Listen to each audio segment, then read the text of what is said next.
सांगाल, एकीकडे आहे आज गुढीपाडव्याचा उत्साह, शोभायात्रा निघतायत आणि त्यामध्येच हे जे स्टार आहेत तेही सामील झाले। खरं आहे फराह, देव माणूस हा एक मल्टी स्टार सिनेमा येतोय आणि त्याचेच कलाकार आपल्यासोबत आहेत।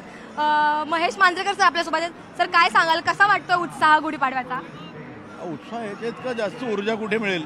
हे कसं आहे, आपण वर्षभरासाठी ऊर्जा घेऊन जातो मी इथून, तेवढ्यासाठी मी गेली 7-8 वर्ष मी इथे गुढीपाडव्याला येतो। माझा सिनेमा असू दे नसू दे, पण हे खऱ्या अर्थानं मराठी संस्कृती अजूनही जागी आहे याचं एक उत्तम उदाहरण म्हणजे इथे यायचं आणि बघायचं काय आहे ते।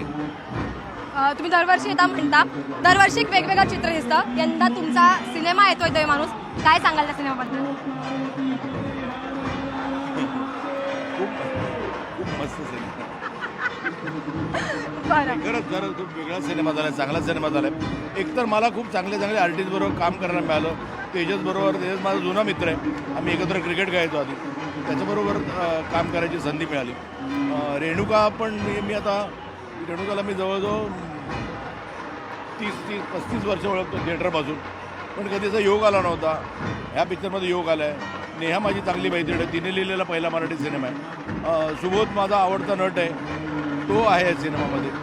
त्यामुळे सगळेच प्लसेस आहेत आणि सिनेमा चांगला झाला आहे आणि तो लोकांनी बघावा। 25 एप्रिलला येतोय आणि गुढीपाडवा आहे। गुढीपाडव्याबद्दल तुमची एखादी लहानपणीची काय आठवण आहे का?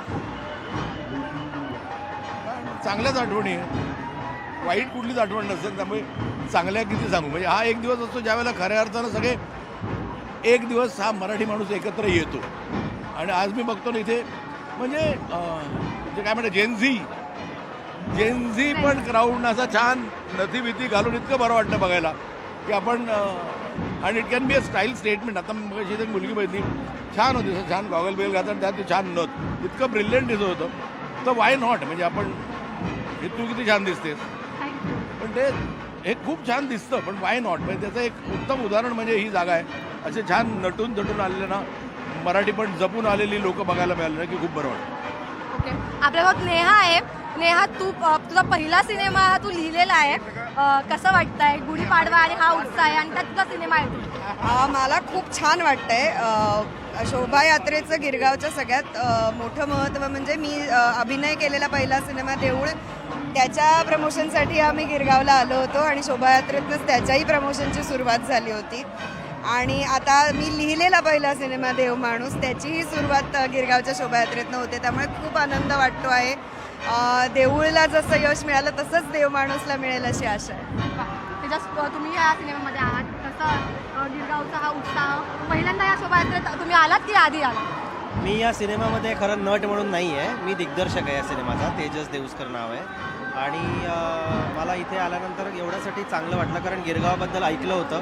मुळात मी मुंबईचा नाही, नागपूरचा आहे, पण ऐकलेलं जे होतं त्यापेक्षा कैक पटीने हे अजून छान, अजून मोठं आहे।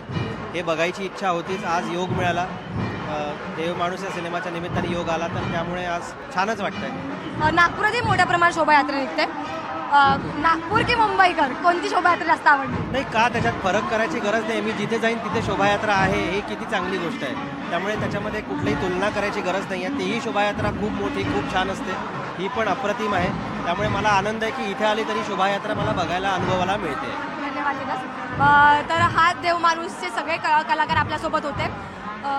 हर्ष, आपल्यासोबत जे सगळे कलाकार आहेत ते सगळे आज या शोभायात्रेत सहभागी झालेले आहेत आणि ह्या मराठी संस्कृतीचं, महाराष्ट्राच्या संस्कृतीचं दर्शन या सगळ्यांनी घेतलेलं आहे। प्रचंड गर्दी आज आपल्या या शोभायात्रेमध्ये दिसून येते। सेलिब्रिटीजला बघण्यासाठी चाहते त्यांच्याकडे येत आहेत, त्यांचे फोटो काढतात, त्यांच्यासोबत सेल्फी काढतायत। आणि जसं की महेशाने सांगितल्याप्रमाणे की जेनजी जनरेशनसुद्धा आपल्या संस्कृतीचं जतन करताना दिसते। प्रत्येक जण नटून थटून या शोभायात्रेत सहभागी झालेला आहे। तसंच चित्र या गिरगावच्या शोभायात्रेत आपल्याला खूप सुंदर पाहायला मिळालं। विजय, हर्षद गोरखासह मी अंजली तांदळे, न्यूज 18 लोकमत। निश्चितच अंजली, धन्यवाद, तुम्ही हे अपडेट आपल्या प्रेक्षकांपर्यंत पोहोचवलेले आहे।